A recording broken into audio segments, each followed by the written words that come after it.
इस कार्यक्रम के पुण्यार्चक हैं गुणायतन परिवार। गुणायतन परिवार द्वारा भोपाल में बड़ी सार्थक पहल की गई है, जिसमें बच्चों को संस्कार युक्त और गुणवत्तापूर्ण शिक्षा देने का मौका मिल रहा है। ये बच्चों की व्यवस्था की गई है, जिसमें 6वीं 7वीं के बच्चे इस साल लिए जाएंगे और 11वीं 12वीं और सीए फाउंडेशन के बच्चों को यहाँ रखा जाएगा। ये मेधावी छात्रों को प्रावीण्य के आधार पर उसे प्रविष्टि मिलेगी। पूरे देश भर से प्रविष्टियाँ आएगी। प्रत्येक कक्षा में मात्र 30-30 बच्चों का ही चयन होगा और चयनित बच्चे वे होंगे जो अपनी प्रतिभा के बल पर चुने जाएंगे और उनको एक प्रकार की स्कॉलरशिप दी जाएगी। ये छात्रवृत्ति के तहत पढ़ेंगे। गुणायतन के समाज कल्याण की दिशा में एक बहुत अच्छी पहल है और ये सार्थक पहल है। इसकी शुरुआत भोपाल से हो रही है। ये भोपाल वालों के लिए बहुत गौरव का विषय है। इसके लिए गुणायतन के साथ विद्यासागर इंस्टीट्यूट और सेज और एपीटी, इन तीनों को भी मैं बहुत बहुत आशीर्वाद देता हूँ।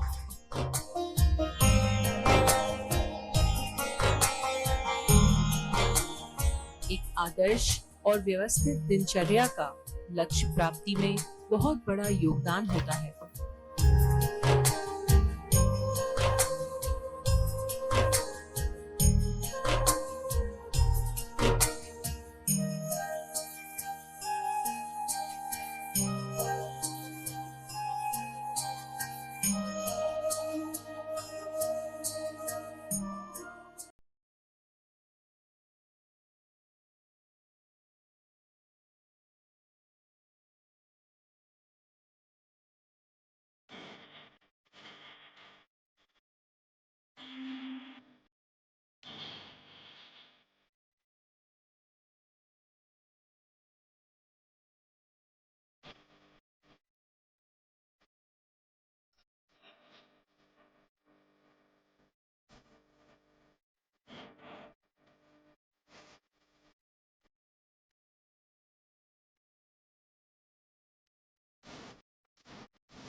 आज सभी के मन को छूते भूल करुणा संयम की शिक्षा जीवन का पथ सुगम करते। जय जय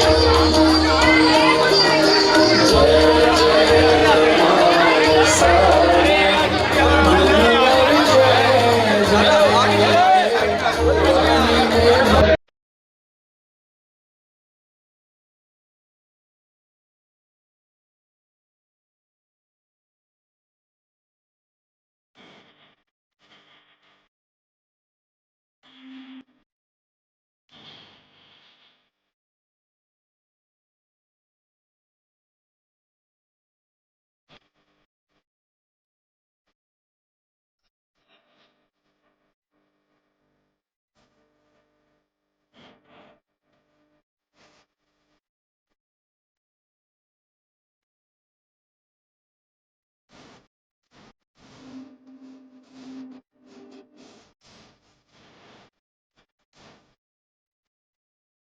के लिए अपना मानस तैयार करें।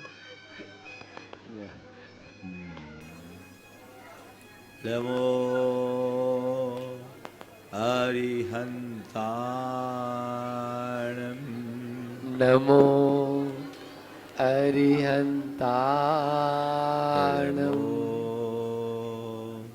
सिद्धाणं नमो सिद्धाणं नमो आयरियाणं नमो आयरियाणं नमो उवध्यायाणं नमो उवज्जायाणं नमो लोये सवसाहुनं नमो लोये सवसाहुनं एसो पंच हड़मोयारो ऐसो पंच नमो यारो सर्वपावपनाशनो सव पाव पणासनो मंगलाणं च सवेशिं मंगलाणं च सवे परमं होयि मंगलम् परमं होय मंगलम। जय बोलो अहिंसा परमो धर्म की जय जय जय। परम पूज आचार्य गुरुवर श्री विद्यासागर जी महाराज जी की जय जय जय। आचार्य श्री समय सागर जी महाराज के, मुनि श्री 108 प्रमाण सागर जी, संधान सागर जी महाराज की। नमोस्तु गुरुवर, नमोस्तु नमोस्तु। धरती में बीज बोते हैं, वो अंकुरित होता है, पल्लवित होता है, पुष्पित होकर पुनः फलवान बनता है, तब कहीं जाकर बीज की सार्थकता होती है। बीज की सार्थकता वृक्ष के रूप में विकसित होकर पुनः फलवान बनने में है, लेकिन इसके लिए उसे धरती में समाना होता है। जो बीज धरती में सिमट कर पल्लवित होता है वह वृक्ष का रूप धारण कर लेता है, और वही बीज यदि किसी चट्टान पर पड़ जाए तो हवा पानी में सड़गड़ कर नष्ट भ्रष्ट हो जाता है। चट्टान पर पड़कर भी बीज मिटता है और मिट्टी में सिमट करके भी बीज मिटता है। बीज का मिट्टी में सिमटना अपने क्षुद्र अस्तित्व को विराट स्वरूप प्रदान करना है, और चट्टान पर सड़ जाना अपने अस्तित्व को ही खो देना है। हम आप सबका जीवन एक बीज की तरह है। इस जीवन के बीज को हम क्या कर रहे हैं, हमें इस पर विचार करना है। क्या हम इसे धर्म ध्यान की भूमि में बोकर पुनः फलवान बना रहे हैं, या भोग विलासता की चट्टान में इसे नष्ट भ्रष्ट कर रहे हैं। दोनों तरह के लोग हैं और दोनों तरह का जीवन। जो लोग अपने जीवन को सही दिशा देते हैं उनका जीवन सार्थक होता है, और जो लोग मौज मस्ती और भोग विलास के चक्कर में ही खो जाते हैं, उनका जीवन यूं ही नष्ट भ्रष्ट हो जाता है। संतों की यही एक प्रेरणा रही है कि हम अपने जीवन के मर्म को पहचाने, जीवन के ध्येय को जाने और जीवन को सही दिशा देने की कोशिश करें। जन्म पाना, जीवन पाना बहुत ज़्यादा अर्थपूर्ण नहीं है। सबसे ज़्यादा महत्वपूर्ण जीवन की दिशा है। संतों से और कुछ नहीं मिलता, हमें दिशा मिलती है, दृष्टि मिलती है, प्रेरणा मिलती है, पथ मिलता है। तो हम संतों के प्रति अपना जो अनुराग भाव प्रकट करते हैं, उस अनुराग के साथ साथ हमें ये देखना है कि मेरे जीवन की दिशा क्या है। आज बाशा ग्राम में फिर से आने का योग बना। 2 साल पहले आए थे, आज फिर योग बना है। बाशा वाले निश्चित भाग्यशाली हैं।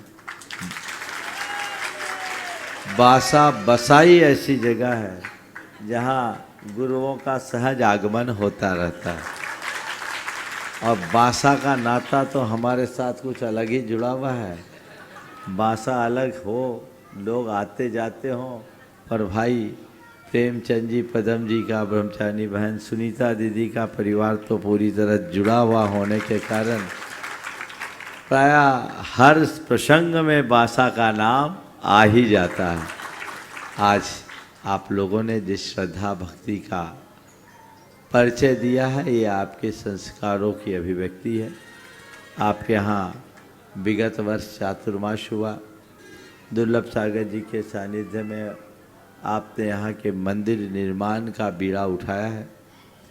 पत्थर के मंदिर का निर्माण कोई साधारण कार्य नहीं है, एक महत् कार्य है और आज उसे आप साकार कर रहे हैं। बहुत प्रसन्नता है और विश्वास भी है, बासा वाले कहीं कम नहीं है। इस बासा से अनेक बार हमारा गुजरना हुआ है, 7-8 बार तो हो ही गया होगा, लेकिन इस स्थल पर पहली बार आए कि इतना बड़ा परिसर आपके पास और ठीक हाईवे पे है, मेन रोड पे है। क्या बढ़िया। अगर पहले होता तो मैं तो कहता कि भैया भगवान का मंदिर है यहाँ बना। लेकिन ये बहुत अच्छी जगह। आपके यहाँ से उदार सागर जी महाराज भी निकले हैं। बगल में आपने एक क्षेत्र का भी निर्माण किया है। निश्चित ये सब बाहर की चीज़ें हैं, भीतर तभी कुछ घटता है जब हमारे अंदर वैसी दृष्टि प्रकट होती है। सबके अंतरंग में वैसी दृष्टि प्रकट हो। देव शास्त्र गुरु की के सानिध्य को पाकर यदि हम अपने जीवन की दिशा को तय करते हैं तो हमारा उत्थान सुनिश्चित है। और केवल ऊपर ऊपर भक्ति भाव से भर कर हम अपना जीवन यूं ही ख़त्म करते हैं तो कोई लाभ नहीं। सभी अपने जीवन की दिशा तय करें, दृष्टि तय करें और जीवन के पथ को प्रशस्त करें। एक व्यक्ति ने खेत में बीज बोया और बीज बोने के बाद रोज खेत में जाए, देखे कि अंकुर हुआ कि नहीं, अंकुर हुआ कि नहीं, अंकुर हुआ कि नहीं। किसी ने उससे पूछा, भाई तुम खेत रोज खेत में क्यों जाते हो? बोले हमने सुना है, हमसे कहा गया कि बीज बोएंगे तो अंकुर होगा, अंकुर से वह पल्लवित पुष्पित होगा और एक बीज से अनेक बीज होंगे। मैं देख रहा हूँ बीज पनप क्यों नहीं रहा है। और रोज रोज वो खेत में जाए और मिट्टी खोद खोद कर देखे, अब बीज क्या पनपेगा? पनपने की जगह बीज ही विनष्ट हो गया। वो बड़ा दुखी हुआ कि मैं तो सोच रहा था कि बीज पनपेगा, पर मेरा तो बीज ही विनष्ट हो गया। ये मिट्टी खराब है। सामने वाले ने समझाया, मिट्टी खराब नहीं, तेरी बुद्धि खराब है। बीज को पनपने तक तुम्हें धैर्य रखना चाहिए। जो अधीर रहता है वो कभी आगे नहीं बढ़ पाता। जीवन की स्थायी उन्नति के लिए धीर होना, धैर्य रखना बहुत जरूरी है।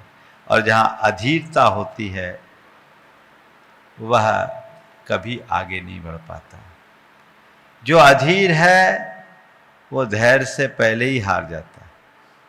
हम कोई भी काम करें, धीरज के साथ करें, तसल्ली के साथ करें, तो उसका सुपरिणाम हमारे साथ होता है। और अधीर होकर काम करे तो मामला कई बार बनता हुआ काम भी बिगड़ जाता है। हम लोग अक्सर देखते हैं कि एक कहावत है, हड़बड़ी में गड़बड़ी, है ना। तो ये अधीरता क्या है? समय से पहले ही परिणाम की चाह। कोई काम हो जल्दी हो जाए, जल्दी हो जाए, तुरंत फुरत। आजकल इसके लिए एक शब्द आ गया, इंस्टेंट, है ना। तो तुरंत जो कुछ चाहिए समय से पहले चाहिए। ये एक ऐसी मानसिक अवस्था है जिसमें व्यक्ति हम प्रतीक्षा तो कर ही नहीं सकते, धैर्य रख ही नहीं सकते। धैर्य व्यर्थ है, प्रतीक्षा का कोई मतलब नहीं। वेट क्यों? तुरंत तुरंत तुरंत। ऐसे व्यक्ति की स्थिति बड़ी विचित्र होती है। जो व्यक्ति अधीर होता है वो वर्तमान को छोड़कर भविष्य की चिंता में उलझ जाता है। वो आगे आगे की सोचता है, प्रेजेंट को हाथ से निकल जाता है। और जिसका वर्तमान दूषित होता है उसका भविष्य दूषित हो ही जाएगा। इसलिए बीज बोया है, फल की आशा रखो, लेकिन बीज के फलीभूत होने तक प्रतीक्षा करना भी जरूरी है। हमने बहुत पहले एक दोहा पढ़ा था, कारज धीरे होत है, काहे होत अधीर, समय पाए तरवल फले, केतों सींचो नीर। कार्य अपने समय से होता है। वह तुम कितना भी अधीर हो जाओ, अधीरता से नहीं होता। पेड़ फलेगा तो समय पर फलेगा, जो ऋतु चक्र है उसी के अनुरूप फलेगा। तुम उसके लिए कितना भी प्रयास करो, वहाँ कुछ होने जाने वाला नहीं है। ये बात हमें अच्छे तरीके से समझना चाहिए। अधीरता ऐसी ही एक दुर्बलता है जो हमें अंदर से व्यग्र और बेचैन करती है, हमारे चित्त को उद्विग्न और अशांत बनाती है। आप अपने मन को थोड़ा टटोल करके देखिए। जब आपके हृदय में धीरज होता, धैर्य होता है, तो निश्चिंतता होती है। और अधीरता होती है तो आकुलता होती कि नहीं। अधीरता एक प्रकार की आतुरता जो बेचैन करती है, परेशान करती है, व्यग्र करती है। अरे ऐसा क्यों नहीं हुआ, ऐसा क्यों नहीं हुआ, ऐसा क्यों नहीं हुआ, ये क्यों हो गया। ये जो सोच है वो हमें भीतर से कमजोर बनाने वाली है। आज 4 बातें आप सबसे करूँगा। अधीरता का स्वरूप क्या है, उसका कारण क्या है, और उसका परिणाम क्या है, और अंत में उसका समाधान क्या है। स्वरूप, कारण, परिणाम और समाधान। जहाँ तक स्वरूप की बात है, मैंने कहा कि एक आंतरिक व्यग्रता, बेचैनी या अशांति का परिणाम है जो हमें पहले से ही व्याकुल कर दे और अपने मन को असंतुलित बना दे। जहाँ अब तुरंत जो हो तुरंत, ये जिद एक प्रकार की आ जाती है, एक हट होती, सब कुछ तुरंत होना चाहिए, तुरंत होना चाहिए। और तुरंत के चक्कर में पड़ने वाले व्यक्ति प्रायः परेशान होते हैं। अब इसका कारण, अधीर हमारा मन होता है। क्यों होता है? सबसे पहला कारण है विकास की गति से मोह। कुछ लोग होते हैं जो सब कुछ जल्दी पा लेना चाहते हैं, सफलता तुरंत मिले, प्रयास किया नहीं, मुझे तुरंत मिलना चाहिए। किसी सवाल किया, उत्तर तुरंत मिलना चाहिए। कोई समस्या है, समाधान तुरंत होना चाहिए। भोजन है, भोजन भी तुरंत होना चाहिए, है ना। एक बार ऐसा हुआ, पति दफ्तर से आया और आकर के कहा, जल्दी खाना घाल, भूख लग रही। खाना घाल, भूख लग रही। पत्नी ने कहा, आए हो, बैठो, 10 मिनट रुको, थाली लगा रही। बोले मेरे पास इतना सब्र नहीं है, मुझे बहुत जोर से भूख लग रही है, तो अगर नहीं निकाल सकती 10 मिनट लगते तो मैं रेस्टोरेंट में जाके खा। पत्नी ने कहा कोई बात नहीं, 5 मिनट रुको, मैं भी कपड़े चेंज करके आ रही हूं। तुम चलो तो मैं भी चलता। ये क्या है? तुरंत तुरंत तुरंत तुरंत तुरंत लोगों की ये दशा होती है। और प्राय ये अधीरता कई तरह की उलझनें उत्पन्न करती है।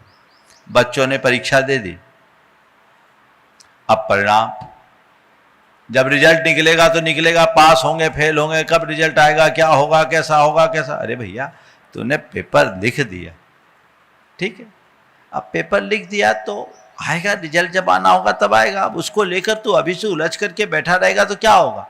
तुमने अपना चलना शुरू किया, तुम एक सही दिशा में चल रहे हो, विकास की गति है, लेकिन हमको तुरंत चाहिए, तुरंत चाहिए। ऐसा करने से काम होगा क्या? एक आदमी ने अपना व्यापार शुरू किया, शुरुआत में धंधा बहुत अच्छा चला, और धंधा चला तो जो उसकी अपेक्षा थी उससे कहीं ज़्यादा अच्छा चला। उसने अपना कैलकुलेशन बना लिया, और ये कैलकुलेशन बनाया कि मेरा अगले साल इतना टर्नओवर होना चाहिए, और उस टर्नओवर के हिसाब से हर महीने का उसने एक हिसाब लगा लिया कि महीने का टर्नओवर इतना तो साल का टर्नओवर इतना होगा। अब वो लग गया कि इतना टर्नओवर चाहिए, टर्नओवर चाहिए, टर्नओवर चाहिए। तो ऐसा कोई चीज़ें ऐसी तो नहीं कि मशीन में एक बार हमने चीज़ें डाल दी तो सब चीज़ें हो जाए।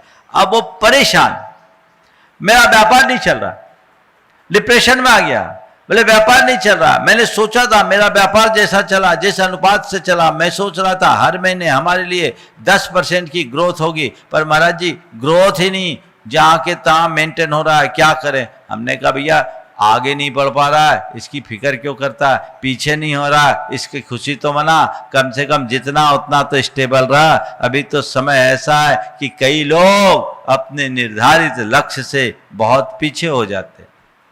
सोच जब तक सही नहीं हो, मन में अधीरता होगी तो वह आपकी सोच कभी अच्छी बनने ही नहीं देगी।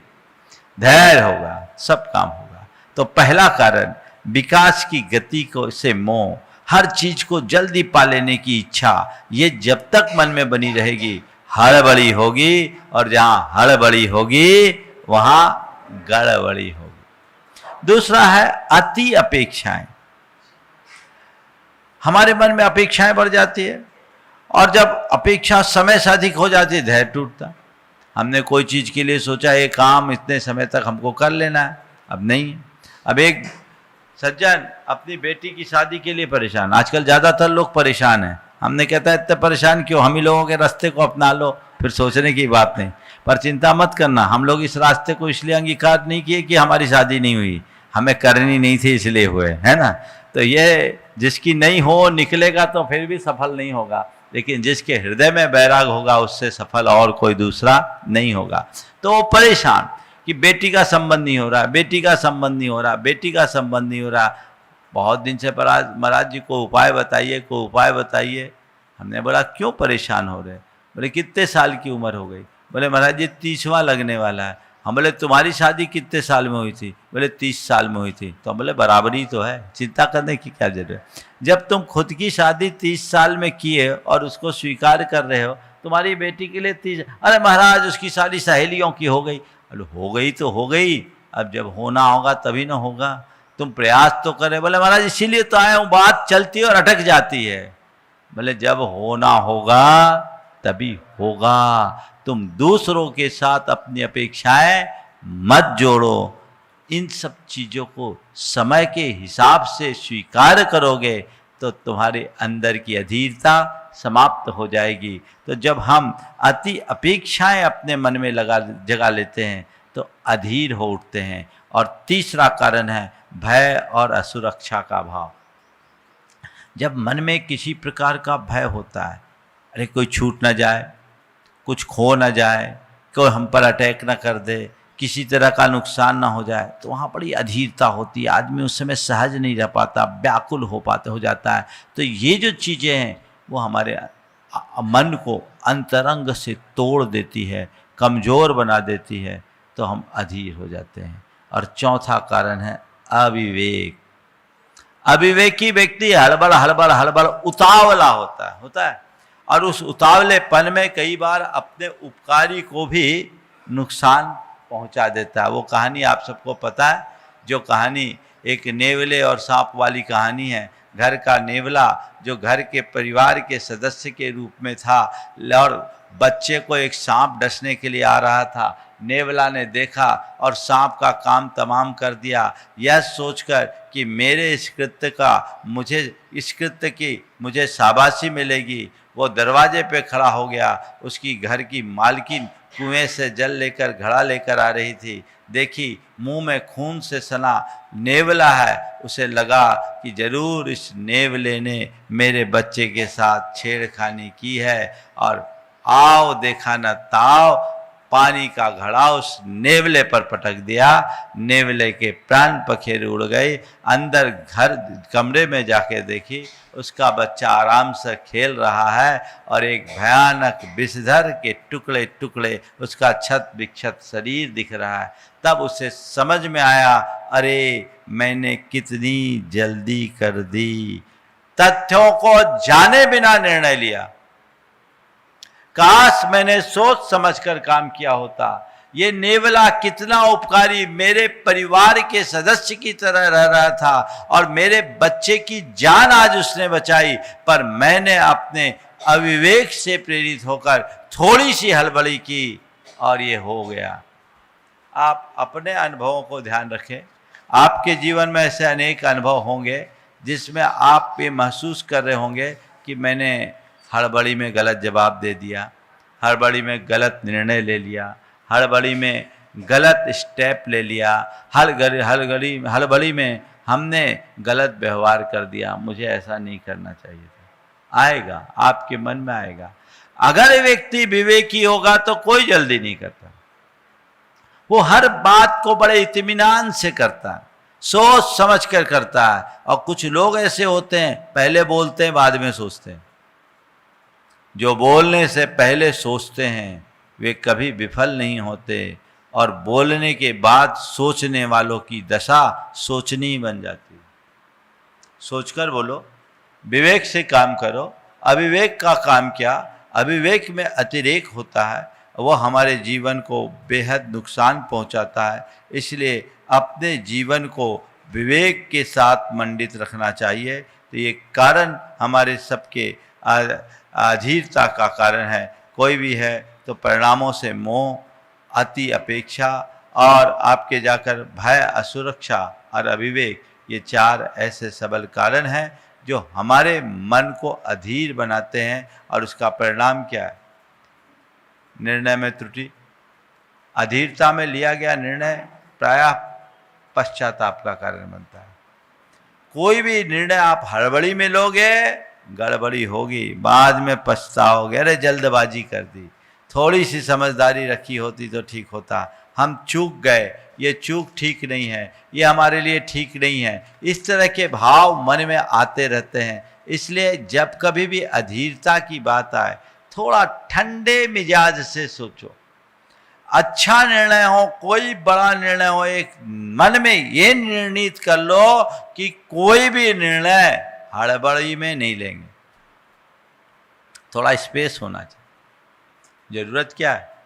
तुरंत के तुरंत निर्णय लेना। त्वरित निर्णय तभी लेना चाहिए जब हमारे पास कोई दूसरा विकल्प नहीं हो।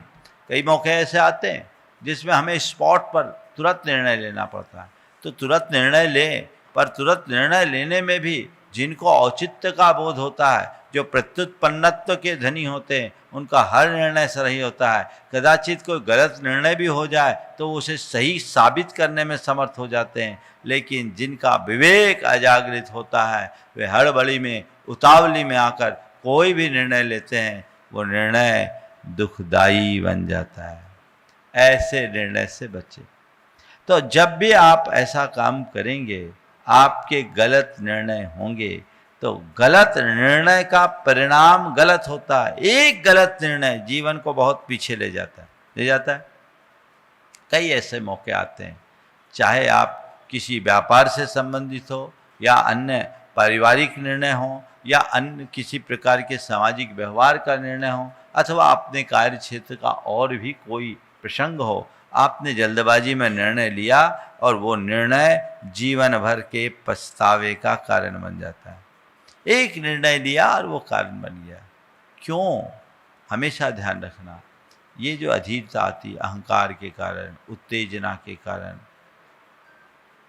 अहंकार, उत्तेजना, आवेश और अधीरता में लिया गया निर्णय प्रायः गलत होता है। समझदारी से अपने यहाँ जो कहावत है, ठंडे मिजाज से काम करो, ठंडे दिमाग से काम करो, ठंडा कर दो, काम हो जाएगा। दूसरा है संबंधों में खटास। अधीरता होगी, संबंध बिगड़ेंगे, धैर्य रहेगा, संबंध बनेंगे। कई बार तुरंत जो चाहिए तुरंत। एक की शादी हुई, वो शादी के बाद चाहता था कि मेरी जो पत्नी है वो पहले दिन से मेरे घर के वातावरण में ढल जाए। क्या ये प्रैक्टिकल है? भाई 25 साल की उम्र में जिसका विवाह हुआ, 25 साल में वो जिस संस्कार और परिवेश में पली बढ़ी, उसका असर एक दिन में तो बदलेगा नहीं। उसके घर के और और सोच में और जीवन शैली में और उसके ससुराल की सोच और जीवन शैली में जमीन आसमान का अंतर था, और दोनों में इतना बड़ा अंतर। अब पति चाह रहा है कि मेरी पत्नी पहले ही दिन से सब अडॉप्ट कर ले। उसने पत्नी से कहा, देख तुझे अब मेरे घर में ढलना होगा, यहाँ की व्यवस्था के अनुसार चलना होगा। पत्नी ने अत्यंत विनम्रता से कहा, मैं कोशिश करूँगी, मैं अपना 100% देने का प्रयास करूँगी। मैंने तय कर लिया, अब मेरा यही घर है और मुझे यहीं सब कुछ ठीक करना है, पर इसके लिए मुझे थोड़ा समय दो। अब वो उतावला, मेरे पास समय नहीं है, तुझे तुरंत बदलना होगा, तुझे बदलना होगा, तूने आज ये नहीं किया, तूने वो नहीं किया, और शिकायतें करना शुरू कर दी। नतीजा ये निकला कि पत्नी पूरे जीवन भर रहने के लिए आई थी, 2 महीने में वापस अपने घर जा बैठी। होता है। अधीरता संबंधों में खटास उत्पन्न करती है। और देखिए कैसा होता है, बच्चों के साथ आप लोग बहुत अधीर हो उठते हैं। बच्चों की कोई गलती आपको सुनने में आई, आप तुरंत उसकी कार्रवाई करते हैं, उनको झड़क देते हैं, उनको डांट फटकार कर देते हैं, 100 तरह के आरोप लगा देते हैं। फिर क्या होता है? थोड़े दिन बच्चे सुनते हैं, बाद में वो भी टका सा जवाब दे देते हैं, और थोड़ा संस्कार हो तो कहते हैं इनकी तो आदत ही हो गई, सुन के अनसुना कर देते हैं। आपकी प्रासंगिकता खत्म, और उसके मन में आपके प्रति जो श्रद्धा भाव होना चाहिए वो समाप्त हो जाता। एक गलती पर 10 बार टोकने की जगह 10 गलती पर 1 बार टोकने का अभ्यास करो। आप लोग क्या करते हो? धैर्य से सामना करते हो या अधीरता से? देखो, एक धैर्यवान व्यक्ति अपने संतान को कैसे ट्रीट करता है। एक जौहरी का 25 साल का बेटा कचरे के ढेर में लौट रहा था, और ऐसे जैसे कोई शराब पी लिया। लोगों ने आकर जौहरी से कहा कि तुम्हारे बेटे को क्या हो गया, देखो पागलपन का दौरा तो नहीं आया, शराब तो नहीं पी लिया, वो कचरे के ढेर में लौट रहा है। जैसे उसने सुना, लोगों ने बोला ऐसा हो नहीं सकता। बोले आप देखिए, जाकर देखिए बेटा लौट रहा है। बोले मुझे जाने की जरूरत नहीं, बेटा आ जाएगा। बेटा घर आया, धूल धूसरी, पूरा कपड़ा खराब। अब घूरे पे लौटेगा तो क्या होगा? उन्होंने ये नहीं कहा कि बेटा तू घूरे पर क्यों लौट रहा था। उन्होंने आते ही पूछा, बेटा तू ठीक तो है? बोले हाँ ठीक हूं जी, उस घूरे पर मैं लौट रहा था। बोले क्यों लौटा? क्यों लौटा? बोले मुझे उसमें एक हीरा दिखाई पड़ा, मुझे उसमें एक हीरा दिखाई पड़ा, सोचा सीधे सीधे उठाऊंगा तो लोगों को संदेह हो जाएगा। मैं लौटा और धीरे से उठा लिया। मैं लौटा और धीरे से उठा लिया। तो जौहरी का बेटा यदि कचरे के ढेर पर भी लौटेगा तो हीरा ही निकालेगा, यह विश्वास तुम्हारे अंदर होना चाहिए। इस कार्यक्रम के पुण्यार्जक गुणायतन परिवार। गुणायतन परिवार द्वारा भोपाल में बड़ी सार्थक पहल की गई है, जिसमें बच्चों को संस्कार युक्त और गुणवत्तापूर्ण शिक्षा देने का मौका मिल रहा है। ये बच्चों की व्यवस्था की गई है, जिसमें 6वीं 7वीं के बच्चे इस साल लिए जाएंगे और 11वीं 12वीं और सीए फाउंडेशन के बच्चों को यहाँ रखा जाएगा। ये मेधावी छात्रों को प्रावीण्य के आधार पर उसे प्रविष्टि मिलेगी। पूरे देश भर से प्रविष्टि आएगी। प्रत्येक कक्षा में मात्र 30-30 बच्चों का ही चयन होगा और चयनित बच्चे वे होंगे जो अपनी प्रतिभा के बल पर चुने जाएंगे और उनको एक प्रकार की स्कॉलरशिप दी जाएगी। ये छात्रवृत्ति के तहत पढ़ेंगे। गुणायतन के समाज कल्याण की दिशा में एक बहुत अच्छी पहल है और ये सार्थक पहल है। इसकी शुरुआत भोपाल से हो रही है। ये भोपाल वालों के लिए बहुत गौरव का विषय है।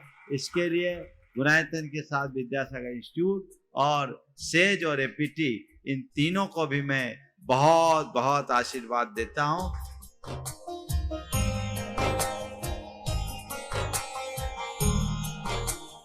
एक आदर्श और व्यवस्थित दिनचर्या का लक्ष्य प्राप्ति में बहुत बड़ा योगदान होता है।